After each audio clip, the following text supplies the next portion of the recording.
নরেন্দ্র মোদী তাদের যে সংস্কৃতি আছে ভারতের, মুখে বলবেন একটা, মনের মধ্যে রাখবে একটা, এবং খেয়াল করবেন পদে পদে খালি চরিত্র পরিবর্তন হবে। ঠিক এই নরেন্দ্র মোদীর ভারত এক সময় শেখ হাসিনাকে ক্ষমতায় রেখে ভারত থেকে বলতো যে বাংলাদেশের নির্বাচন হচ্ছে তাদের অভ্যন্তরীণ ব্যাপার, এই বিষয়ে আমাদের মন্তব্য করার দরকার নাই, কারণ তারা শেখ হাসিনাকেই বারবার ক্ষমতায় রাখতে চাইতো।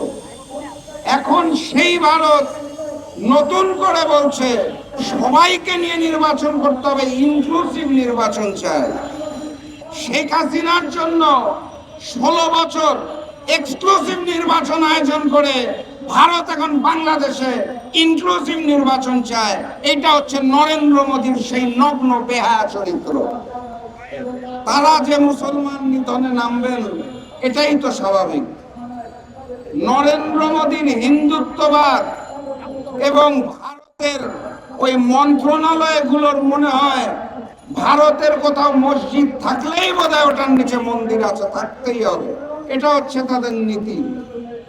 সেই ভারতের কাছে আপনি ভালো কিছু আশা করবেন এটা কখনোই হতে পারে না।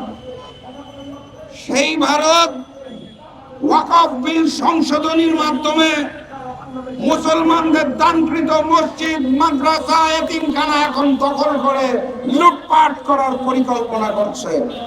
এখন তাদের নতুন করে আর মন্দিরের নিচে মসজিদ খুঁজতে হয় না। যে সকল মসজিদ আল্লাহর ধ্বনি দেওয়ার জন্য দাঁড়িয়ে আছে সেগুলোকে লুটপাট করার জন্য তারা এখন আইন পাশ করতে চায়, মুসলমান নিধনে নামতে চায়, মুসলমানদের দুনিয়া থেকে নিশ্চিহ্ন করতে চায়। আমরা বাংলাদেশে দাঁড়িয়ে স্পষ্ট ভাষায় জানিয়ে দিতে চাই, উপরে আল্লাহ আছে, সারা দুনিয়ার মুসলমানরা প্রস্তুত আছে। মুসলমান নিধনের ষড়যন্ত্র করবেন না। প্রয়োজনে ভারত বিরোধী আন্দোলন হবে, ভারত নিশ্চিহ্ন হয়ে যেতে পারে, মুসলমানরা নিশ্চিহ্ন হবে না দুনিয়া থেকে।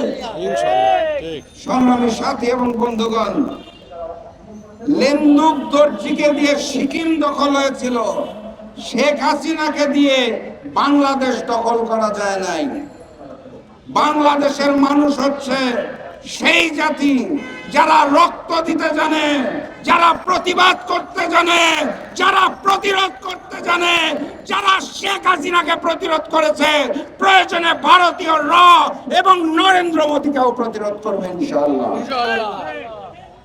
আমি আজকে আপনাদেরকে স্পষ্ট ভাষায় বলতে চাই, আমাদের এই অন্তর্বর্তী সরকার ভারতের চোখে চোখ রেখে প্রতিবাদ জানিয়েছে। যখন ভারত বলেছে মুর্শিদাবাদের দাঙ্গার পিছনে বাংলাদেশের মানুষ দায়ী, আমি অন্তত এই বিষয়টা নিয়ে অন্তর্বর্তী সরকারকে ধন্যবাদ জানাতে চাই। সেই প্রতিবাদের পরিপ্রেক্ষিতে গতকাল ভারতের স্বরাষ্ট্র মন্ত্রণালয় থেকে বলেছে যে বাংলাদেশ যে প্রতিবাদ করেছে এটা নাকি লোক দেখানো প্রতিবাদ, এই প্রতিবাদ নাকি অবার্চিন, এই প্রতিবাদের নাকি কোনো প্রয়োজন ছিল না। আমরা যখন বাংলাদেশ থেকে বলেছি যে ভারতে মুসলমানদের উপর অত্যাচার করা হচ্ছে, সংখ্যালঘু মুসলমানদের নিরাপত্তা দিতে হবে, তখন ভারত সরকার সেটার বিরূপ প্রতিক্রিয়া জানায় আমাদের। এটা হচ্ছে সেই নরেন্দ্র মোদীর ভারত সরকার যারা শেখ হাসিনার পতনের পর আমার দেশের হিন্দু ভাইদের নিয়ে কথা বলেন। বাংলাদেশের হিন্দু সমাজ, বৌদ্ধ সমাজ, খ্রিস্টান সমাজ মুসলমানদের সাথে একত্রিত ভাবেই থাকে। বাংলাদেশের হিন্দুদের কোনো আতঙ্ক নাই, বাংলাদেশে হিন্দু মুসলমান ভাই ভাই। আপনারা ভারত বরং আপনার দেশের মুসলমানদের রক্ষা করুন। মাত্র রমজান মাস যে শেষ হলো, সেই রমজান মাসেও হোলি উৎসবের নাম করে হিন্দুস্তানের উগ্র হিন্দুরা মুসলমানদের উপর আক্রমণ করেছে, মসজিদে যেতে বাধা দেওয়া হয়েছে। আরে ওয়াকফ আইন নিয়ে কি বলবো, সংশোধনী নিয়ে কি বলবো। এখন তো তাদের পরিকল্পনা হচ্ছে সারা ভারত থেকে যত মসজিদ, মাদ্রাসা, এতিমখানা আছে তাকে উচ্ছেদ করে দেওয়া।